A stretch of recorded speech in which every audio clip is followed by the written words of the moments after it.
મહાબીજના પાવન દિવસે સાવલી તાલુકાના રાયકા ગામમાં આરસીસી રોડનું લોકાર્પણ ધારાસભ્ય કેતનભાઈ ઇનામદારના હસ્તે કરવામાં આવ્યું। વડોદરા જિલ્લાના સાવલી તાલુકાના ગામ રાયકા મુકામે મહાબીજના પાવન પર્વ દિવસે ગામ રાયકા ધારાસભ્ય કેતનભાઈ ઇનામદારની ગ્રાન્ટમાંથી આરસીસી રોડનું અને જિલ્લા પંચાયતની એટીવીટી ગ્રાન્ટમાંથી ધોળકા રાયકા રોડથી ખોડા કાકાના ઘર તરફ જતા આરસીસી રોડ લોકાર્પણ ધારાસભ્ય કેતનભાઈ ઇનામદારના હસ્તે લોકોપયોગ માટે ખુલ્લો મૂકવામાં આવ્યો। તેમાં રાયકા ગામના સરપંચ મહેશભાઈ ચાવડા, ધોળકા ગામના સરપંચ ગોવિંદભાઈ ચૌહાણ, તાલુકા પંચાયત સદસ્ય હાદીફભાઈ ટાટોડ, રાયકા ડેપ્યુટી સરપંચ ચિરાગભાઈ વાઘેલા, ગામના આગેવાનો મફતભાઈ વાઘેલા, સત્યજીતસિંહ વાઘેલા તથા ગ્રામજનો સાથે મળી લોકોપયોગ માટે ખુલ્લો મૂકવામાં આવ્યો હતો। આ રોડ 7 લાખના રૂપિયાના ખર્ચે બનાવવામાં આવ્યો। આજે મહાબીજનો પાવન પર્વ જે પ્રસંગ છે તે નિમિત્તે વર્ષોથી રાયકા ગામના સરપંચ મહેશભાઈ ઉજવતા આવ્યા છે અને ગામના લોકો અહીંયા સાંજે પાઠમાં દર્શન કરવા અને આખું ગામ અને આજુબાજુના ગામોને પણ લાભ મળે છે।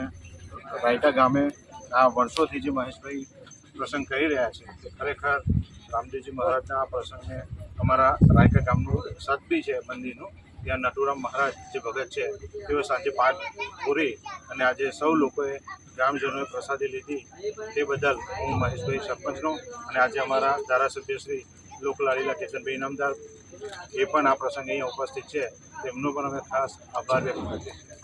આપનું શુભ નામ? કિરણસિંહ રાઠોડ, જિલ્લા સદસ્ય।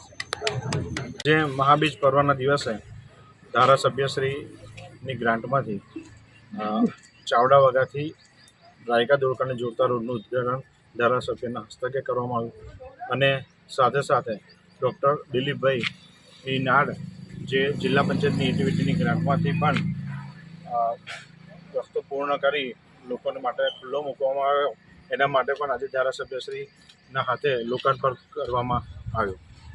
આ જે રોડ હતો તો એની રોડની ટોટલ એમાઉન્ટ થઈ કેટલી? રોડ પેલી બાજુ જે ચાવડા વગાથી આપણે રાયકા ધોળકાને જોડતો રોડ છે 5 લાખ રૂપિયાની અમાઉન્ટ હતી અને આ 3 લાખ રૂપિયાની જિલ્લા પંચાયત એટીવીટીની ગ્રાન્ટ હતી। આપનું શુભ નામ? કિરણસિંહ રાઠોડ, જિલ્લા સદસ્ય।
સમાચારોની ઝડપી અપડેટ માટે હમણાં જ સત્ય સ્વરાજ ન્યૂઝ ચેનલને લાઇક, શેર અને સબસ્ક્રાઇબ કરો.